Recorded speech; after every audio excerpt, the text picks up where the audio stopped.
யோ கதை சொல்ல வந்துட்டு ஏன் மூஞ்சியே பாத்துட்டு இருந்தா என்னத்தான் கதை சொல்லியா? ஊட்டியில ஒரு கான்வென்ட், அதுல நீங்க ஸ்டூடெண்ட். அடடா ஆரம்பமே அட்டகாசமா இருக்கு. அப்படியே மேல போறா சார். எதிர்த்தாப்புல இன்னும் ஒரு கான்வென்ட், அதுல படிக்கிற பொண்ணு தான் த்ரிஷா. டாப் கியரை போட்டு மேல தூக்குமா? ஒரு நாள் கான்வென்ட்டுக்கு நீங்க சைக்கிள்ல வர்றீங்க, அங்க ஒரு குரூப் த்ரிஷாவை சைட் அடிச்சிட்டு இருக்காங்க. அப்படியே சைக்கிளை விட்டு இறங்காம பின்னி பெடல் எடுக்கிற மாதிரி ஒரு செம ஃபைட் வைக்கிறேன் சார். அப்ப த்ரிஷாவோட துப்பட்டா கீழே விழுந்துருது. நீங்க குனிஞ்சு எடுத்து நேர போய் த்ரிஷாட்ட கொடுப்பீங்கன்னு ஆடியன்ஸ் எதிர்பார்ப்பான். ஆனா நான் கொடுக்க வைக்கல சார். அந்த துப்பட்டாவை எடுத்து நீங்க தூக்கி எறிஞ்சீங்க, அது அப்படியே பறந்து போய் துபாயில விழுந்துச்சு துப்பட்டா. அங்க ஒரு கை குனிஞ்சு எடுத்துச்சு, அதுதான் த்ரிஷா. அங்க ஒரு சாங் வைக்கிறேன் சார். துப்பட்டா துப்பட்டா உன் கண்ணத்துல அப்பட்டா அப்பட்டா.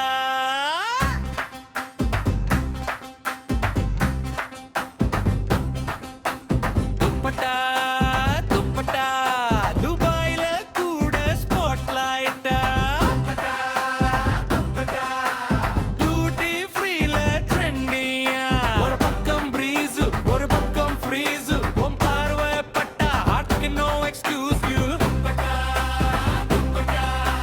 கிராவிட்டியே கன்ஃபியூஸா. ஊட்டில தொடங்கி ஓவர்சீஸா க்ரூஸா.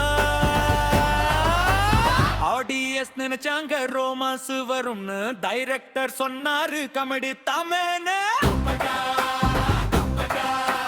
லாஜிக் எல்லாம் சைடுல, பிசிக்ஸ் எல்லாம் ஹைல. இப்போ இந்த படத்துல என்னோட வயசு என்ன சார் உங்களுக்கு 16 சார், த்ரிஷாவுக்கு 17 சார். அப்ப நீங்க +1, அந்த பொண்ணு +2 பாருங்களேன். ஆஹா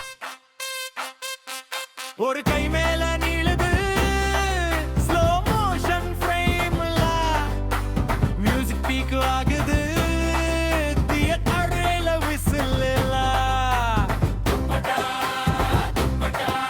உன் கண்ணத்துல அப்பட்டா அப்பட்டா.